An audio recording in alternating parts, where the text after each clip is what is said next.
Hi, and welcome to the OrgDev podcast. So, what is psychological safety?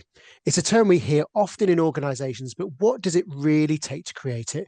Beyond the buzzwords and the platitudes, psychological safety demands a deep, intentional commitment from leaders, from HR, and OD practitioners alike.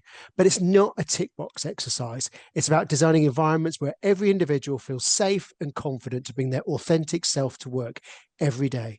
And who better to guide us on this critical subject than Gina Battye? Gina is the CEO and founder of the Psychological Safety Institute.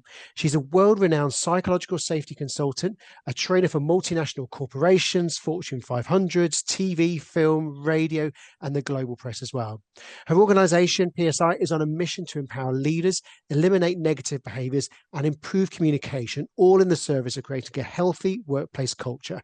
And PSI takes a practical approach to creating vibrant, energized workplaces. 15 years ago, Gina created the authentic self process and the 5 pillars of psychological safety, which we'll be exploring today. And she's also the author of The Authentic Organization, How to Create Psychologically Safe Workplaces. And the link is in the show notes. And Danny, I'm sure you've got a very bookmarked book. All my post-its. The bacon bookmarks is always the highest accolade we give to any author. Outside of a busy work life, Gina has a deep love of chamomile tea and nature, and she's recently taken the last 2 years to renovate a ruin, her words, into an oasis to escape to in Portugal.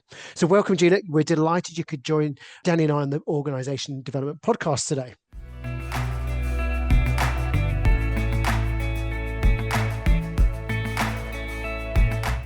Just tell us a bit more about the work that you do.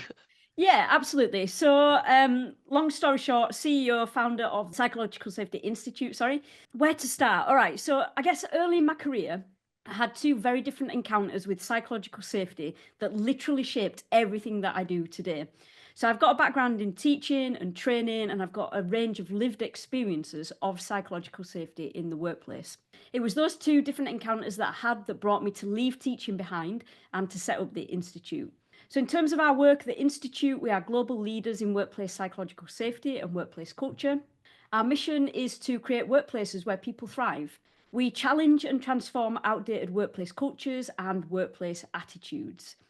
Over the years, we've developed a lot of intellectual property around psychological safety. So you mentioned there already the 5 pillars of psychological safety, the authentic self process. We've got the PSI culture framework, the hierarchy of psychological safety, and Lux, which is our diagnostic tool. Now, a lot of that stuff is in my book. So if you're interested in this discussion, if you want to find out more, I'm just going to point you in that direction.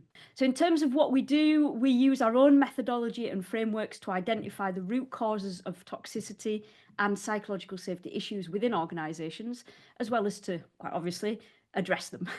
We educate, we give people the tools they need to thrive at work, and we aim to lobby government, this is our longer term goal, to embed psychological safety into workplace legislation. So that's it in a nutshell. So no small ambition there. Yeah. Yeah, absolutely not. Yeah, brilliant. And just tell us a bit more about the book. What inspired you to write that? Because that's no small undertaking to kind of commit to writing a book and getting that out. Yeah, right. So the book, I guess my motivation for writing the book comes from my own experiences. So I had these experiences that I wouldn't want anyone else to go through in the workplace. So I mentioned that I had 2 different encounters with psychological safety. They literally shape everything that I do now. I want to make sure that I'm creating something better when I leave this world.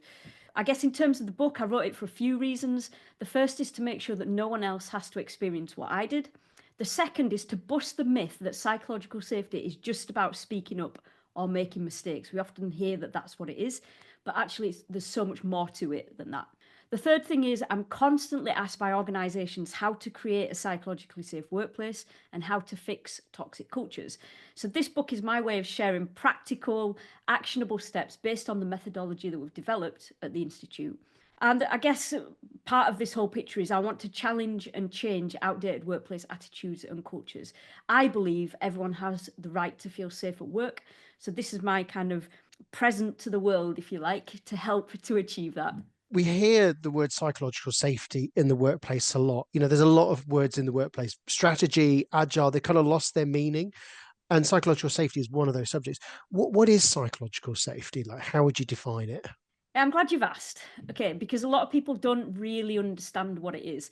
So there's a misconception that psychological safety is all about the belief that your team can take risks, which you might have heard as interpersonal risk taking, that they can make mistakes, that you can speak up, you can express your opinions. The key bit is without fear of judgment. However, psychological safety is a much bigger concept than that interpersonal risk taking. It's got a much wider scope. So when we talk about psychological safety at the Institute, we define it as an individual's subjective experience of safety, comfort, and confidence within a specific context. It refers to how safe and at ease you feel in different settings, whether that's a physical space, an environment, a situation, or when interacting with other people. So going back to this whole idea of it not being about interpersonal risk taking, so our approach is very different. So we always start with the individual. We look at what do individuals need to feel safe at work? So how can they bring their authentic self to work? And what is it that affects their performance and behavior in the workplace? So we always start with the individual. Then we open it out into like a one-on-one communication. So imagine, Garen, that we're working together in an organization. We are now having a one-on-one conversation. So what do we need to feel safe in that interaction? Communication is key. All of the social kind of skills involved in communicating is all part of that. Now imagine that we're bringing Danny into the mix, right? So we're all in a team, we're working together. What is it that we need to do to make sure every single person in the team feels safe? So we're widening out that conversation into a team dynamics kind of conversation here. You can take it one step further and you can think about lots of different teams working together from across the organization. So here, this is where you start thinking about cross-functional working and how to make sure everybody feels safe when they come to collaborate on specific projects. The last step to it is around organizational wide. So now we're opening it out to the organization and we're starting to think about, okay, what do we need to have in place to make sure everybody feels safe when they'll come into work? So that's things like leadership, thinking about processes, procedures, decision making, how do we communicate on a bigger scale? Those kind of things come into the conversation. So you can see that just from me speaking about those 5 key things, this is a much bigger concept than interpersonal risk taking. When you see it in the workplace, you can see someone enter a room and it feels like there's an air change almost, doesn't there?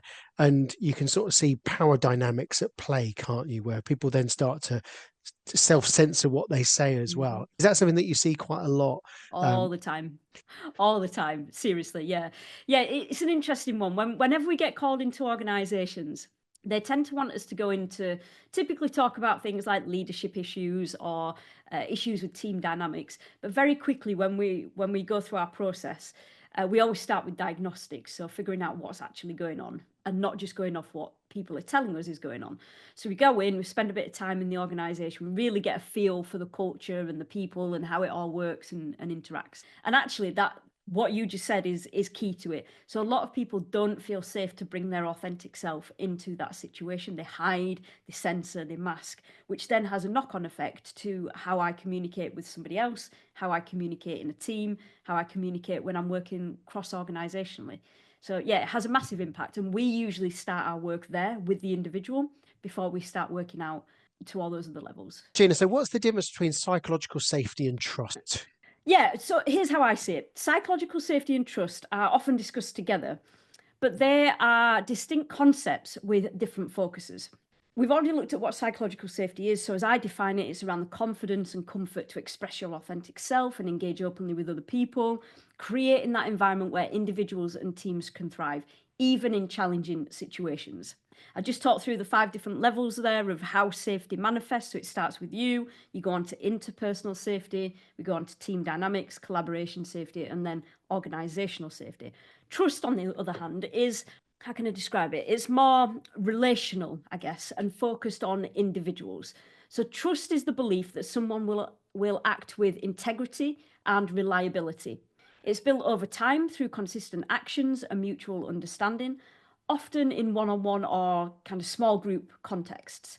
Trust focuses on specific relationships as well. So for example, you might trust a colleague, but still feel unsafe sharing ideas in a team meeting. Both are critical, obviously. And why does it matter so much? So what's the kind of business case? There's so much here, and I could go on all day about it, so I'll keep it Please short. do. I promise. No, we want to hear. Go for it, yeah. Absolutely. Well, the thing is, right, you'll hear these things all the time in terms of people talking about the business case and the benefits and all of that kind of stuff. These words are branded around a lot, and until you start really digging into it, it doesn't kind of make much sense. They're just kind of words, aren't they? But yeah, I can certainly go through some. So listen, healthy workplace cultures create environments where people thrive. And when individuals thrive, teams thrive. When teams thrive, that's when the organization thrives. Remembering also we all have the right to feel safe at work. So yeah, in terms of return on investment, we've got things like, from a leadership perspective, you've got things like optimized workforce performance, increased revenue and profitability, cultural agility, things like enhanced innovation and problem solving, brand reputation, stakeholder confidence, stronger team dynamics and collaboration, enhanced leadership effectiveness. You've got things like mitigation of risks and costs, sustainable organizational cultures are built. In terms of customers, enhanced customer satisfaction and loyalty, as well as strategic adaptability and market resilience. Long story short, I guess, is the organization attracts and retains top talent. It innovates effectively and it navigates challenges with resilience, position it for long-term success and sustainability. But in essence, right, all of this boils down to we all have the right to feel safe at work. And for me, that's the most important reason for doing this, you know. It's great having all those other things, but actually people should feel safe when they come to work. It should be a basic right, really, shouldn't it? Nobody should go work and feel unsafe. Yeah. Mm-hmm. So what are the organisations that have got it right? So the ones that have got high psychological safety, what are they doing differently? What is it that how are they achieving that? Yeah, yes and no, I guess, because obviously each organisation is different, every industry is different. But I guess the common themes across the board are they invest in their people. Okay, so they make sure that they have the resources to be able to bring their authentic self to work. They're able to communicate and collaborate effectively. We've got to remember, especially with communication skills, we're not taught this stuff in school, right? But we expect that people are able to deliver on these certain aspects when they're in the workplace. So it's really important that people do have the resources to be able to communicate and collaborate effectively. And that sometimes needs to be taught. They also create an environment where people feel safe to bring their authentic self to work, and they have those conversations that many people shy away from. They tend to focus on things like emotional intelligence, communication, team dynamics. What else? They invest in their leaders. So they root out negative behaviours and toxicity at the core. So they don't just try to fix it with a band-aid or a plaster or anything like that. Other couple of things are they measure psychological safety regularly and they adjust accordingly. They focus on it, they don't expect it, and they don't assume that they have it. I think that's quite an important important aspect there, isn't it? Not to assume it and actually to do something about it. Don't just think it's there, right? And I guess the key point I want to make here really is about moving away from performative behavior in terms of psychological safety. So we encounter a lot of companies that offer one-off training sessions and then they fail to embed the learning. Or they might roll out year-long initiatives, only then to shift focus completely the next year and do something completely different. Or they might celebrate a day or a week or a month of interest with a training session or a keynote speaker. Imagine like Pride Month, for instance. But that is it. That's all they do. And I'm really keen to call this out because I don't think this is good enough. Okay. So by doing those things, you're not just stagnating, you're actively contributing to a toxic workplace culture and you're moving the needle backwards. If you truly want to create an environment where everyone can thrive, you need to prove it. And if you want to root out toxic cultures, again, you need to prove it. If you want to create an inclusive workplace where everyone feels that they belong, prove it. You need to invest in it, live it, breathe it. You need to move beyond those checkboxes and invest in making lasting change. It doesn't happen overnight and it doesn't happen by accident. One point you said there, which is some people think they have it, and some leaders often think they've done the things that they need to do. You know, they try and sort of in their own way do it, and then your diagnostic comes along and kind of blows it all out of the water. Yes. What is that process like of actually giving the feedback? Because I guess there are some surprises in there, aren't there? Yeah, absolutely. Well, what do you want to know? What's it like for me or what's it like for them? Both. I'd love it both, yeah. So can we be greedy? Fair enough. Yeah, fair enough. Okay, well, I mean, in terms of the process, So we have a process when we go into an organization. So imagine that we're called in. The process is we start off with our diagnostic phase. So we might roll out Lux, which is our diagnostic tool.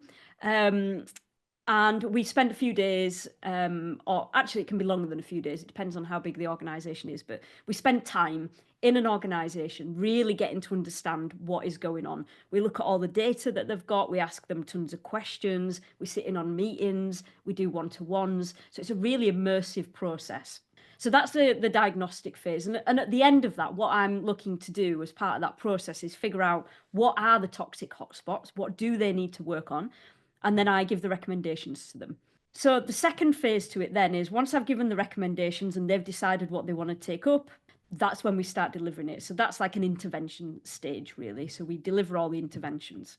The third stage to it is once we've delivered all those interventions, we offer them the option to work with us on a longer term basis. So it's like our maintenance program, if you like our retainer. So that's the process that we take people through. In terms of how that goes down, well, I love it, first and foremost. I love delving into all the stuff that could be going wrong, and having the conversations with people to figure out what is stopping them from thriving in the workplace. So from my perspective, I'm very focused on what is not working so well here and what can we do to fix that. So I love that process. Now, in terms of the people that get the feedback, that's a different story. Quite often the response is, okay, so we knew we had issues, but we didn't really understand the depth of those issues and we couldn't get to the root cause of it. But that's what we're aiming to get to. We try to get to that root cause of the issue. So when we play that back, there's often an element of surprise. There's often an element of, I don't know, some smaller organizations feel like a bit embarrassed almost. There might be a bit of defensiveness going on because they're the ones that have been responsible for creating this environment, you know.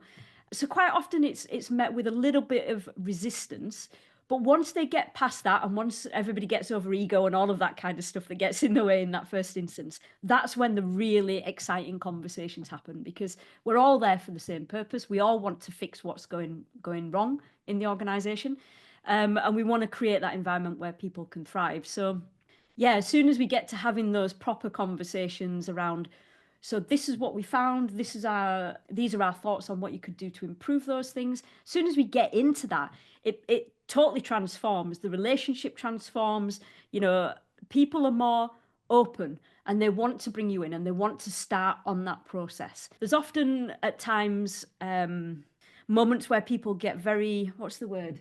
Impatient. They want things to happen sooner. You know, they want to push things and move things forwards. But like I said, you can't rush these things, you know. A lot of this has to do with trust and team dynamics and building those relationships again. And that doesn't happen overnight. So you just got to be a little bit patient. And these issues potentially built up over years, haven't they? Yeah, absolutely. Every organisation thinks it's unique in its own way. But obviously, from your perspective, what are some of the common things you see when you're going in and like, oh, it's this thing again? What are some of those the things that are quite familiar for you when you see it in the diagnostic process? How long have we got? I would have to make this a 5-hour podcast. Absolutely. And now my cat even wants to join in. He's very excited. Oh, we love a cat. Shall I bring him into the mix? You might see a little tail every now and again. Apologies if you do. A model disclaimer, though, that's the only thing. There we go. There he is. Yeah, so, right. Yeah, okay, let me have a think about this. So, what are some of the key things? I guess team dynamics is usually one of the big ones. So, as soon as we get in there, they want to know, they've usually brought us in because they know that people are not getting on. They don't know why, they don't know how to fix it. There might be some sort of dysfunction within teams, that kind of stuff. So that's a common thing that we're always seeing. Communication issues is a massive thing. Things around authentic self, people not feeling safe to bring their authentic self to work. So the hiding, the censoring, and that's impacting on other things. It could cause tension in a lot of different areas. That decision making. So it might be that there isn't a really clear decision making process. There might be a lot of ambiguity with roles, responsibilities, that kind of stuff. Even things like, what do we need to do here to get promoted? Like that kind of thing isn't very clear in a lot of organizations. I guess the other thing that we see a lot is as well, people get us in because they want to talk about psychological safety, but they actually think it's something different. They go back to that whole thing around it being about speaking up and making mistakes. So they want us to come in to create a speak up culture. But actually, we don't agree with that approach. So we spend quite a lot of the first few sessions that we have with an organisation actually educating them about what psychological safety actually is. So yeah, that's quite an interesting one. We do spend quite a bit of time working on that. Who tends to bring you in? Who's the main? Is it an HR kind of led initiative, or is it kind of the leaders or senior leadership team, or does it vary? It varies, actually. It varies. So it can be quite an interesting process, this one, right? So quite often we get conversations with people who are like in ERGs, employee resource groups. So they might have a specific day in the diary, like Pride Month, or I don't know, it could be anything, like National Inclusion Week, for instance. They've got a date in the diary. They've been tasked to get somebody in to speak about psychological safety, and we're brought in on that route. But then after that, that's when we get brought in to do other stuff. It's like a door opener, if you like. So yeah, we get a lot of conversations with ERG staff. We also get brought in for the bigger projects. It tends to be somebody either in the leadership team. It might be that they have like a culture program set up. So they know they need to work on culture. They've tried lots of stuff before. It's not working. So they bring us in as part of that. So they tend to be people around change management, specifically to do with culture. HR people bring us in quite a bit. Yeah, and senior leaders. It could be that they've heard either me or heard me speak, or they've been part of something that we've been involved in. They've reached out to find out more about it, and then they've wanted to have a bit of a private conversation at first, the leadership team. But then once they get a gist of what it is and what we can actually do to help, that's when they start to bring in other members of the team to get involved in those conversations. So it can be a mix. I really like the idea, the fact that you're defining what they actually want, so the commission gets clearer. Like, is it a speak up culture that you want, or is it psychological safety? In your experience, are there industries or sectors where there's generally higher levels of psychological safety or not? That's a great question. In terms of industries, right, we get a lot of conversations with people from like loads of different industries, lots of different sectors. From my experience, the industries that have consistently prioritized their journey towards psychological safety include, let's see, pharmaceutical, biotech, financial services, and investment banking. They're the four core ones. On the other hand, industries like retail, technology, manufacturing, they've shown intermittent interest. So it's often characterized by like a short burst of training. They want something, but then they don't want to go all in. And then some industries such as transport, education, government organisations, public defence and security, and this one blows my mind, their lack of serious engagement with psychological safety is terrifying, like public security, right? Anyway, I'll leave that one for another day. Healthcare, marketing, legal, property, engineering, construction, food industry. These are all industries that have discussed psychological safety, but haven't gone deeply into any sort of implementation. So they tend to be the ones that do like a one-off training thing for a date in the diary, that kind of thing. Countries, do you want to know about countries? Yeah, of course. Yes, definitely. Yeah, okay. So several countries, including, let's see, I always forget the full list, but Australia, Sweden, Belgium, Denmark, Canada. There's a few others as well. They've taken significant steps to address psychosocial hazards in the workplace by adopting legislation. Now, psychosocial hazards aren't the same as psychological safety, but there's this bit of an overlap between the two. So we get a lot of organisations coming in from across the world wanting to talk about psychosocial hazards, not realising it's a different thing, but then we point them in the right direction. So, but we do get a lot of interest from there. And in terms of the institute, people always think that all of our work is in the UK because that's where we're based, but it's not. Most of our work is in the US, Canada, Australia, New Zealand, and Europe. So what is the difference for the audience between psychological safety and the psychosocial? How can I explain this? Right. So psychosocial hazards are, think in terms of like physical safety, things that you can see and address in the workplace, right? Mm-hmm. Well, psychosocial hazards are similar to that. So they are things that you can measure, things that happen and cause you stress in the workplace, but they're not a psychological safety issue. So like a psychosocial hazard might be something like, I don't know, like you're expected to work far too many hours in a really noisy environment. You might be sat next to a toilet, so it stinks, that kind of thing. So it's the kind of thing that is like, you can see it, you can measure it, you can do something about it, and it actually has an impact on people psychologically. as well as their physical Yep. health. Psychological safety is not that, as we've discussed before. So Yeah. there's quite a distinct difference between the two. And it's interesting that those countries have actually adopted legislation for psychosocial hazards, but they haven't taken it that step further for psychological safety. If we've got a leader listening, or somebody in HR or OD thinking that, have I got a psychological safety issue or haven't I? What might be some of the kind of tells? What might they be looking out for? Going, actually, this is something we need to think about. Listen, there's so many red flags that you can look out for. So I'll give you some examples, and hopefully it won't blow your mind too much. My pen's ready. Okay, is it? Well, just get ready for the ticks, right? Okay, right. Let's see. Red flags. So I get key one is individuals don't feel that they can bring their authentic self to work. So you can sense that they're holding themselves back, or they've got the barriers up with their colleagues, for instance. You might have individuals struggling to manage their emotions in interactions with colleagues, and then that impacts on their behaviour. When individuals are triggered or they feel frustrated, they don't discuss it. Instead, they have that tendency to bottle it all up, perhaps taking it home with them, letting it fester, that kind of stuff. Vulnerability isn't expressed with anyone in the organisation, so there's a distinct lack of personal information sharing. Individuals might exhibit negative behaviours in the workplace. They might meet the minimum requirements and then clock off precisely on time, like, I'm not giving you a moment extra, that kind of mindset. Individuals tend to stay quiet. They don't actively participate in meetings or discussions. So participation is passive, basically. You might ask a question and experience awkward silences. There might be an unwillingness or a reluctance to switch on cameras or microphones unless they're prompted, that kind of thing. Individuals might find it challenging to navigate diverse personality types in the team. This happens a lot, this one, actually. And it has an impact on communication and morale in the team. So you might hear discussions about or experience strained team relationships. There'll probably be some disengagement among team members. There's a lack of trust, that kind of thing.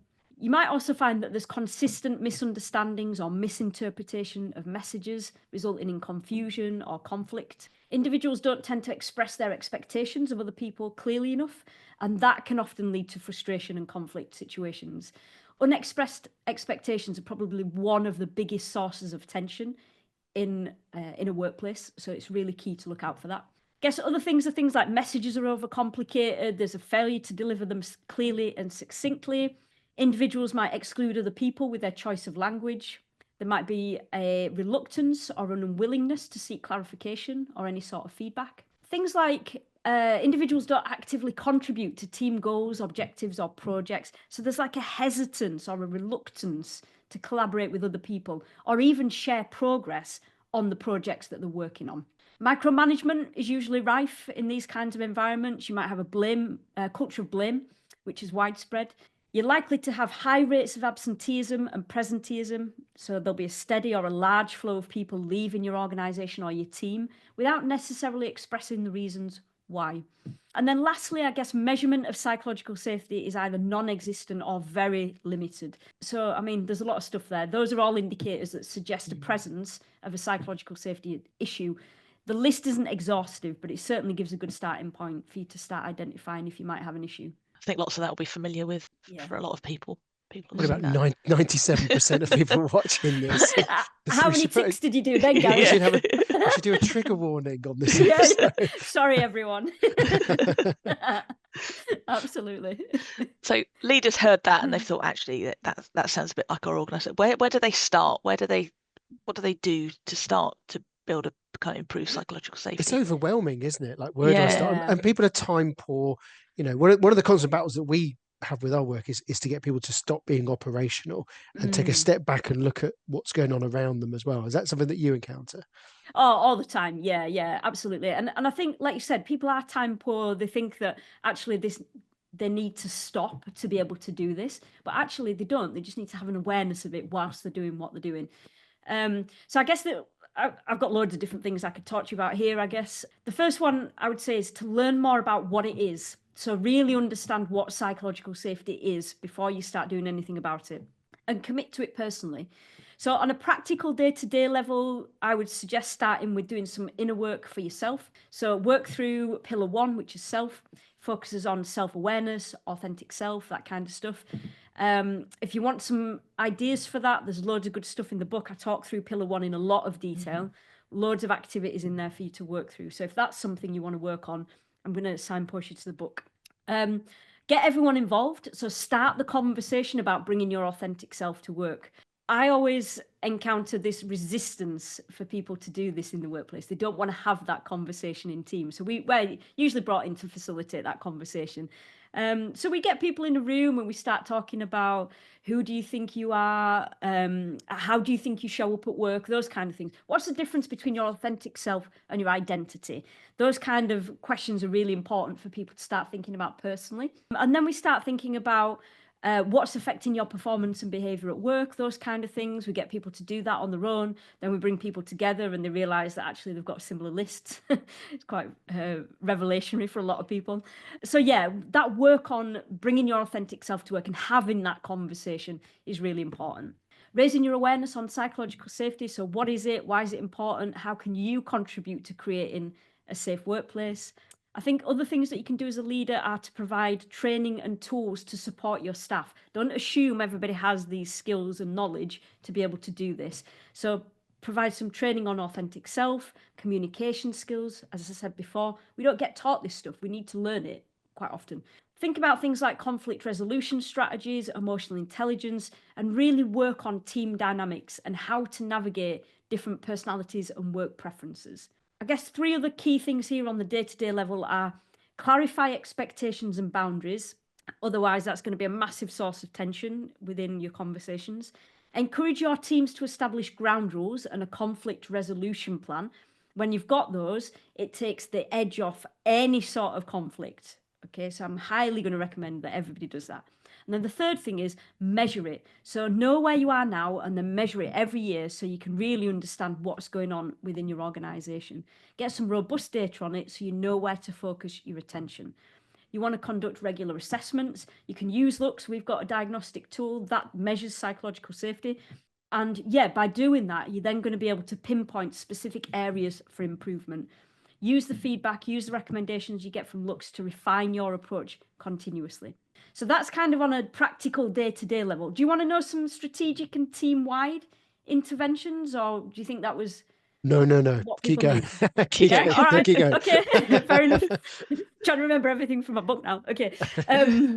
Right, so on a strategic or a team company-wide level, always start by diagnosing your root causes. So figure out what's actually going on. What is contributing to toxicity at each of the 5 levels of culture that I talked to you about earlier. Get some data on that. We've already mentioned the data bit. Then think about those targeted interventions. So once you know what your root causes are, then you can start actually designing things that are going to work instead of doing that scattergun thing and pointing your attention all over the place, wasting resources, wasting time. Actually target those interventions based on what you found out in terms of your root causes. Those interventions might include things like training leaders and managers. It might be stuff around authentic self, so raising awareness. It might be stuff around enhancing communication skills across the board. It might be about understanding team dynamics, revising policies and systems, creating safe spaces. There's tons of stuff that you can do there.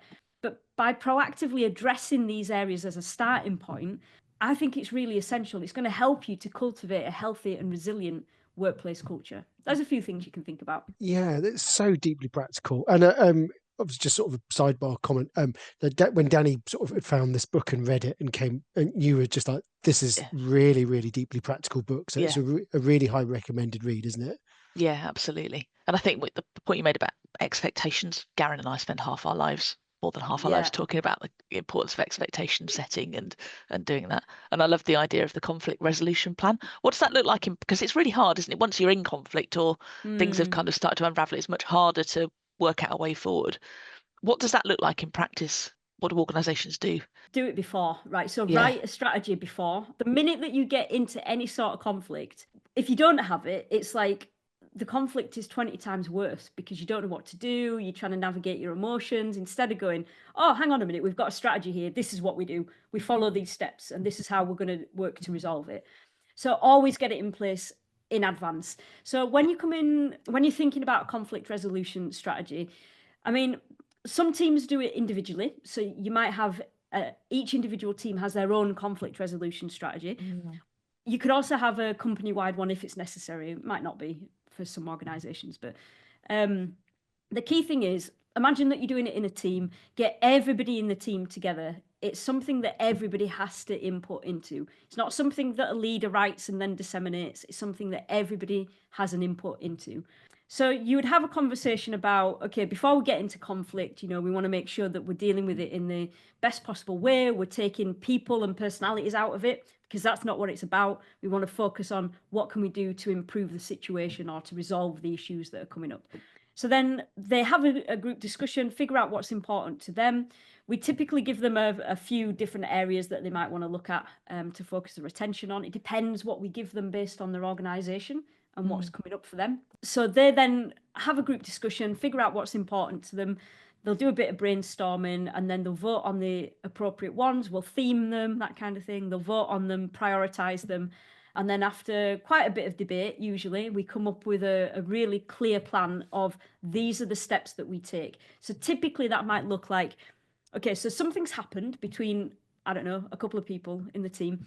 This is the first step. This is what we try to do to resolve it between the two of us before we take it any further. So you've got a little section on that. The next section would be, okay, so we tried to resolve it. We're still at like loggerheads. We don't know how to move past this. So what do we do next? So there's a next step, okay? And that might be, I don't know, they might get somebody else in the team to help them have that conversation, facilitate it, for instance.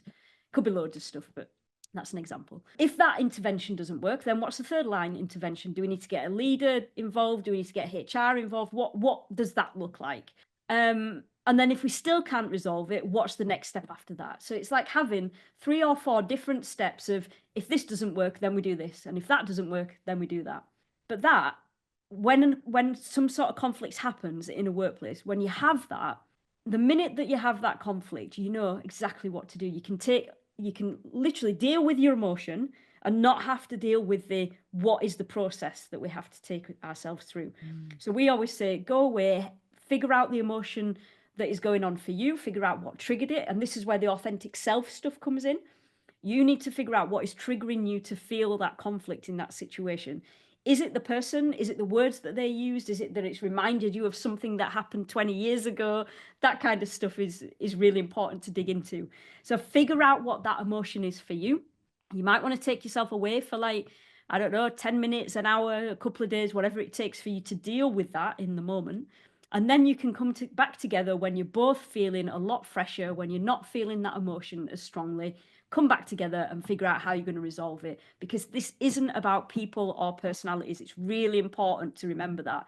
This is about something that's happened that you can pretty much always move past if you put those people and personalities out of the picture. Focus on the what's going on in front of you and start to figure out how to deal with that.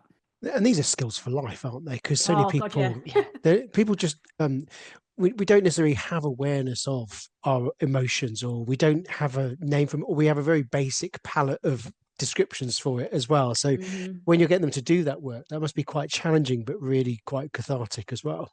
Yeah, I think so. And, it's an interesting one, because quite often people don't do work on themselves. So they don't know what triggers them when they're in conversation. And it could be, right, that they've been triggered at work like a million times by this one person, for instance, right? But they're also triggered by somebody else in their private life or in their social life, for instance.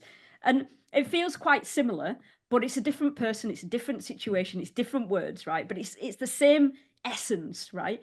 And it's fascinating, because when you start digging into triggers, right, and figuring out what is the thing that is making you feel that way, it tends to lead back to something that's happened in the past that they have taken. I call it stories. So we build a story about something that's happened in the past. So imagine I was bullied for being gay at work, right?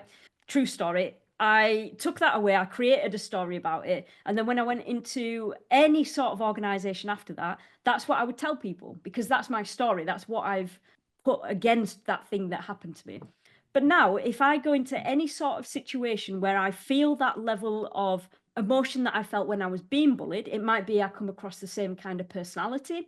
It's not the same person, obviously, but a different person, same personality. It might be that they said similar words to me, or it might be that they had a certain tone or a certain way of being towards me, and that can trigger me. But it doesn't mean that it's to do with them. It means that I've still got stuff attached to that thing that happened to me years ago. So it's nothing to do with that person or that situation. And actually, if we just take the time to ask them to clarify what they meant with their words in that instance, chances are it's really like normal, you know. But in that instance, our head has attached something to it. We've got all these things firing off going, oh my God, Gina, you're in danger. You're going to be bullied, all of that stuff. When actually, it's not that at all. But our mind is taking us back to that. So it's fascinating when you start digging into this with people and they start understanding that what is triggering them now is actually a cause from something in their past that they can actually deal with and lay to bed, if you like. It's mind-blowing for them. We ran retreats out in Portugal for a while. We had to stop because of COVID. But yeah, we took groups of people out to Portugal, and that's what we worked on. We worked on being your authentic self and figuring out what the conditioning is that you've had over the past. Like we have a lot of conditioning from childhood, that sort of thing. We unpick some of that. We unpick the triggers, emotions, all of that good stuff. They come out of that retreat like different people. Like you can see a physical lift in their whole body, in their energy, everything. Because we don't work on this stuff really, do we? We don't have the time. We don't have the inclination unless we're forced to do so. It's too painful. Yeah. Anybody watching this, because the audience, part of the audience is people want to be early stage OD practitioners, and it is about knowing yourself. So everything that Gina's just said, all of that, and rewind it again, because you're always trying to work out what's my stuff and what's your stuff. When you're at the edge of change, creating it, you get a lot of things projecting, and it's your own fears are playing as well, aren't they? So that's fascinating. One question I wanted to ask is, where should the responsibility for psychological safety sit? This is HR's thing, isn't it, surely? Oh, no. How dare you say that? Absolutely not. Right. So many people mistakenly believe that creating a psychologically safe workplace is solely the responsibility of one person or a group of people. So you might think it's HR, other people might think it's a leadership team. Quite often people think it's the responsibility of the leadership team, to be honest. However, creating a psychologically safe environment is a collaborative effort. I want to talk to you about culture just for a moment. So many people believe that culture is one thing, right? So in an organization, culture is just this thing that exists. But actually, there's 5 different levels of culture within an organization. I've talked about those earlier. So they were personal, one-to-one, team, collaboration, and organizational, right? So they're the 5 levels. Culture is created by individuals. Okay, so I want you to imagine this, right? You're in a team currently. There might be a bit of a negative undertone, right? So there might be something going on within that team. Could be caused by one person, for instance. That person leaves. There's a change in the culture. Like things feel different now that person's left, right? Then you bring in somebody else. The culture changes again. So the culture isn't changing because of the leadership or anything that anybody has done intervention-wise. The culture has changed because the people have changed. So every individual is responsible for creating the culture. And it's the same with psychological safety. Every single individual within an organization is responsible for psychological safety. It starts with you. So you need to figure out what you need to feel safe to be yourself in the workplace. Every single person in the organization has that responsibility. And yes, there are other things that other people are responsible for, like leaders are responsible for certain things. The organization has a responsibility to create certain things as well. But in terms of whose responsibility is it, I always say it's yours. Every single person that works in that organization is responsible. You get involved in loads of things in the work that you do. What brings you most joy? What bits of it do you find the most fulfilling? Oh, that's a great question. Let's see. The bits that really excite me are working on the larger projects with organizations. So I love going in and looking at team dynamics, and I get a bit geeky and a bit excited by watching people and how they interact and that kind of good stuff. So that's what really fires me up. I love consulting. I love unearthing the pockets of toxicity and empowering them to make change as well. I really like that. And seeing the transformation really lights me up. So that whole piece around going into organizations, I find it very energizing. Teaching as well. I'm a natural educator. I try to do that through all of my media work, all of the writing, social media work as well. I try to educate wherever I can. And anything to do with writing or stuff to do with the media or video recording, that sort of stuff. So how can people connect with you? So if you've, as people were hearing your your list of potential things to be motivated about, and someone's been triggered and going, oh my God, that is my workplace. Or if people want to follow your work, or if they want to learn a bit more about the consulting or the public speaking, what's the best way for people to find you and to follow you? Yeah, great question. So I guess the place where I'm most active is LinkedIn. So feel free to connect with me over there. Happy to have a conversation with you. Drop me a DM if you've seen this. Let me know that you've watched it. Tell me the best bits. Tell me the worst bits. All of that good stuff. So LinkedIn is the place, really. If you want to find out more about our work, you could go to the website, which is www.thepsi.global. We're just in the process of revamping that, so bear with us. We've gone through this whole major rebrand recently, so we're just kind of getting to the tail end of that now. So you'll see that change. The website will change in the next kind of couple of weeks. But that is a really good source of information to find out more about the range of work that we do, I guess. So yeah, get in touch. Love to hear from you. Thank you. Brilliant. And everything that Gina shared, all of the links and links to the book is going to be in the show notes as well. Gina, we just want to say a huge thank you. We asked you for an interview, and we got an interview and a masterclass at the same time. So there is there's literally so much value in there for people to take away. And I think we'd really recommend people just have a second reading of this, because all of the things you talked about are so practical in our organizations as well. And it is a really, really good book. Danny, what stood out from the conversation for you? There's loads. I love the red flags you were talking about. I think people are really going to resonate and kind of be able to identify those. The importance of kind of defining what we mean by psychological safety, and people really getting an understanding of what it means and not assuming they know what it means. And the importance of getting to root causes and using data to really kind of pinpoint your intervention so you're kind of precise and have got the biggest chance of making a difference. Yeah, so many things for me. And I think like some of the things is the conflict resolution strategy.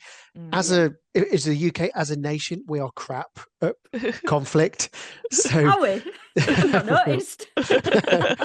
So it's one of those things that we need to do when the sky is blue, and we work out a structure and we can put a really robust process together. And also the fact that all the red flags that you talked about as well, and the importance of clarifying expectations. Gina, it's been brilliant. It's been so good. We've been looking forward to this conversation for ages. So thank you so much for making time, and enjoy your next weekend that you get to enjoy in Portugal as well. Thank you so much. Thank you everyone for listening. Hope you got some value from that. And yeah, hope to speak to you soon. Thank you. Fabulous. Thank you.